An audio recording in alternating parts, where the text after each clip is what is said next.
Hello, Tyler, ESPN. This is for Kabe. There's a lot of hype around the next match with G2 versus Damwon. From your perspective of scrimming and watching both teams, who do you think has the edge and who do you think is going to win? I think it's really close matchup. I think the Korean teams are giga strong, but I feel like G2 can take it, and I hope they do.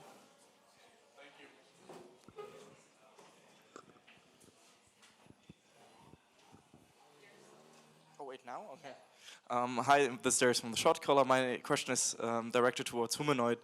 You've now concluded your first year as a professional LEC player with a World's quarterfinal finish at that as well. Are you overall satisfied with your performance throughout this year?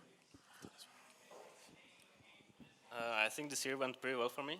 I didn't really expect to get this far and go out again, end the season by losing to SKT. So I'm overall satisfied with how my year went. Hi, this is a question for Duke. Do you have any regret after the match today? I mean, you always have some regrets, obviously, but I think the players played really well, and overall, I don't think we should have any regret of our performance today. So I'm really proud of my players. Sue from Sky Sports. This question is for Noskeren. I just want to know, how has your Worlds journey been this year and what it felt like to take a game off of SKT? Well, I thought in the beginning I was a bit nervous to play because I felt like I was in a slump. I didn't play too well personally, but as the tournament went on, I started to play a lot better. I was a lot more confident, and I went into today's games really confident, and I think it showed. Played pretty well. Did a couple mistakes, but overall, I'm really happy that I managed to stay confident. Emily Rand with ESPN. Sorry, I know I'm short. This question is for Xerxes. A lot of SK Telecom's drafting and performance revolved around a lot of really strong early game pressure. Was your team surprised, since SKT is known for more of a slower scaling style? I wouldn't say we got surprised, but we definitely thought that we can make them in the early game. But I guess we didn't, obviously. I feel like the first two drafts were a bit hard to execute because they always had a good early game jungler pushing mid and boss, so it was really hard to play for us. But after the third game, I felt like we played much better. The early game was going much more stable. So after that game, I felt like we could actually fight them. Hey guys, this is Ashley Kang. Hey guys, this is Ashley Kang for Horizon and ESPN. I have a question for Vijichachi. Vijichachi, you had a very long career, and this was your first Worlds run for you. Now that you look back at your journey, how would you rate it, and what are your biggest takeaways and regrets? I think it was my first Worlds, but it was still a really good achievement that we got into the quarterfinals, and I would rate it definitely positively because I wanted to get to Worlds for a long time now, but I didn't think I would instantly make it to the quarterfinals on my first try. And I think I can only be just thankful to the team because we played really well, and I think what we achieved we can all just be proud of. I have another question for Duke. Yesterday, FunPlus Phoenix said in the press conference that they actually considered you guys the best team from Europe. So my question is, what did you do to them to achieve that kind of recognition?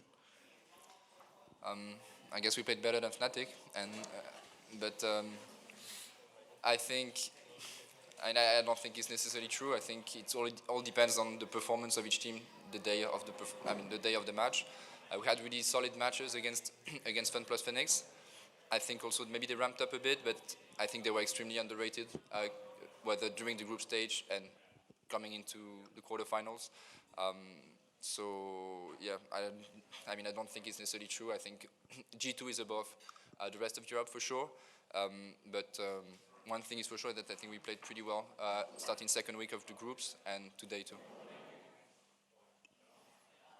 Hi, my question is for Kabe, and I wanted to ask you, because you're the longest standing member of Splyce and you kind of developed into a top 80 carry in Europe, what can you say attribute to the way you developed in Europe?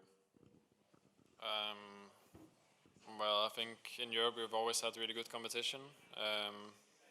mostly like the past few years. So you get to play against some of the like world-class players every day, and that helps a lot to improve so fast, I think. And also just since I've had a lot of time now, because in like my first Worlds, I felt I was not very good, and I'm just happy that it kind of feels like it's gone in the right direction, because I feel I'm much more ready to compete now. So I think we just have good competition in Europe. My name is Steven from the Esports Club from the Netherlands. I have a question for Duke. What do you guys need next season to get that little bit extra to contend the second spot, which was for Fnatic now, to take it for real? Because a lot of people thought you were going to get it, and then in the finals it was a little bit of disappointing, I think. What do you guys need next season to take it for real? I think maybe what we liked a bit this year was some experience at all levels, coaching staff included, and also I think maybe manage a bit better the moments of highs and lows, because we got a lot of flack for our 3-0 against Rogue, but it was really our worst week of the year, and it just showed that our lowest moment of the year was maybe at the worst moment possible. So that's something we need to work on for next year. This question's also for Duke. I'm curious because this is the first year that LEC has kind of been a big thing, and it's been in its own existence besides before when it was EU LCS. After LCS's disappointing performance, there's already a lot of people talking about how the LCS team should do more importing. Do you think that EU is at a point now where it's established itself as a strong region and proven itself, and salaries have risen up enough that the days of LEC players going to NA are kind of done? I mean, no, they will never be done. Like, the thing is, in NA they have a limit of imports, so you can only get 2 players, but they will keep hunting for players and keeps throwing the money, I guess. But I think it all depends of what our players are looking for, if it's competition or not. Any final questions? Nope. Oh. Nope, that's switching to Mandarin. Okay, we're going to switch to Mandarin. Thanks so much for watching all of our Worlds coverage this year. Really appreciate Alienware for supporting that. You can check out the link in the description to check out their stuff, which would really help me. But also what would help me is if you go check out the documentary that I did with them and Intel. It's all about the LPL, and actually everyone who's watched it says they really love it. We just released it during Worlds, so it hasn't gotten as much attention. But go watch. Here's the first 10 seconds. 2017 Worlds Finals at Beijing, right? We have, I don't have the exact number, but it's 45K seats. It's sold out in seconds. If I go to the shops around this area, you will see just IG posters in just like random noodle shops. There are multiple times where I'm walking down the street in Shanghai and you see a restaurant that's just showing an esports game.